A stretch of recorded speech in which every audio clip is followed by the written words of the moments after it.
I guess I've been volunteering in various ways most of my life, but I had a dream when I was a little girl that I wanted to be a medical missionary, and it was never really fulfilled.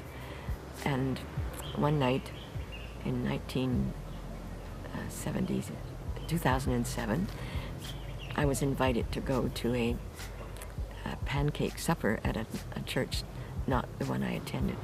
And a lady came and sat beside me, and she began to tell me that she had just returned from teaching in the School of Nursing at the Mengo Hospital. And she said, "We're so short of nurses there. You're not a nurse, are you?" And I said, "Well, I used to be. I'm not anymore." And she said, "Oh, it doesn't matter. You could go and teach." And I said, "Well, I haven't been part of a hospital experience since 1952. And so it seemed to be time that I would look into the Friends of Mengo Hospital, Canada, and be sponsored to come and volunteer here in whatever part I can in the AIDS clinic. Well, most of the time I'm helping in the pharmacy. It's a very busy place. There's always pills to be counted, pills to be sorted, and I enjoy that very much. I very much enjoy the people with whom I work in the pharmacy. Sometimes I go out with the outreach programs where we visit the patients in their homes who are too ill to come to clinic, and I enjoy that. And sometimes I go out with the community home-based care from the hospital. It's the closest to public health that I was used to in Canada, where we have clinics and we immunize children, we go to schools to immunize them. We see people who come into clinic for various reasons. And usually when I'm there, I'm also the pharmacist type who packages the pills for the patients. Well, I've known Jjajja Hilda for the last 6 years, and she's an incredible woman. Jjajja Hilda is friendly. Jjajja Hilda always has stickers for children. For example, she works with us in the lab, and she makes sure each child that is getting a prick has a sticker. And she brings little goodies to most of our clients, and the clients really love her for that. She loves working with our staff.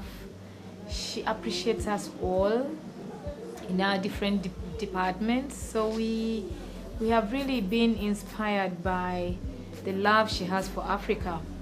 And Hilda has been working with many other people outside the clinic.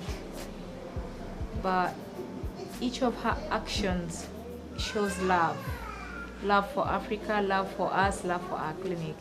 The first time I was here, a little baby came into clinic. He was about 18 months old. His name was Sharif, and he was very ill. His eyes were rolling back. He was limp. He was obviously in a dying situation from malnutrition. And the doctor said to the mother, "The baby has to go into the hospital immediately." She started to cry because she said she was not the first wife, and her husband would be very disturbed that it was costing him money. And many family members and friends in Canada send me out with money available to help people. And I said to the doctor, "Please tell her that I have some money and I will pay." And I went and paid the admission fee and then said I would pay when the baby was discharged. I thought, my husband was a clergyman, and I thought of a story I heard him telling children one time in Sunday school. And it's a story of a little boy who was on the seashore. It was a very hot day, and the tide had gone out and left hot, hot sand. And in the sand were many starfish, and he was throwing them back into the sea. And a man came down and said, "What are you doing, little boy?" And he said, "I'm throwing these starfish in so they won't die in this hot sand." And the older man said, "That's ridiculous. Look at all the starfish here. What difference is it going to make?" And the little boy said, "It makes a difference to this one." And I knew that day there were thousands of children dying in Uganda from starvation and malnutrition, but it made a difference to Sharif that friends had sent me out with money to help a family here who was poor and in difficulty, and I loved that connection. Yeah, she got me in school. I was final year, and I got stuck. I really had no hope. I had no money for tuition by then. That's the final year. And then she got me up from that year, cleared my tuition, then started work. So we met, she came in, we talked, told her about my future, what I would feel like doing after my school. And she was happy with what I was doing. I got a job. Then after 2 years, she took me back to school. And I'm actually back in university. I'm completing university in 2014 May. That's the time I'll be finishing university. So she's been so good to me in everything, financially, spiritually, and she's a good counselor, she's a good mother, she's a good grandmother. The world's children really belong to all of us, and we have a responsibility. And I have a very strong faith. I feel guided and directed by God every day in my life, and I'm very grateful for that. As a clinic, we are truly honored by her love for us. And like I said, when she celebrated her 80th birthday 3 years ago, we're like, oh, we'll never get to see Jjajja. But every one of us here was excited when Jjajja came back. And she didn't look tired. And she's worked all throughout the 6 weeks she's been here, visiting the children's home, going out on the home-based care program for the terminally ill clients, and you don't see her tired.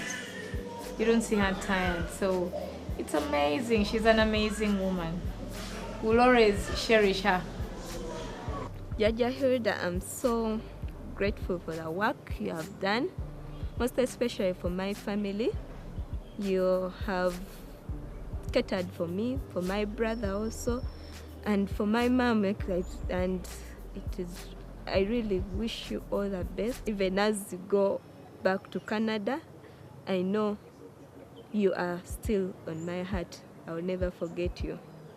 I would like to say to Jjajja Hilda that I'm very thankful to her for each and everything she has done to me and all the friends in Canada, Dr. Jim, Russ, Mary Catherine, and all other friends of mine.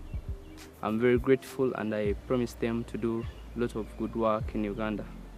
I want to assure them of my gratitude to them and my promise that I will use their funds faithfully and honestly, and that the people here are very, very grateful for the people in Canada. And we are so fortunate in Canada. My friends here cannot believe that I do not know anyone, nor indeed have a family member who has AIDS. It is such a dreadful problem here, and sadly it is increasing. The percentage is increasing, and that saddens me, because I want to see. When I was a young child, I remember the fear my parents had about polio, and they would say to us, come and tell us if you get a sore neck. That seemed to be the first symptom. And part of my nurse's training was at the hospital for sick children in Toronto, and we had a hospital just outside Toronto which was full of children with polio, and this was in 1950. And then I graduated from university in 1953 in public health, and the very first year in public health we got the vaccine for polio, and I remember the relief of parents. Now, I wonder someday if my grandchildren can say, our grandmother used to go to Africa and help people with a terrible disease called AIDS. And now we don't have AIDS anymore. And I wonder if that can happen. I pray so.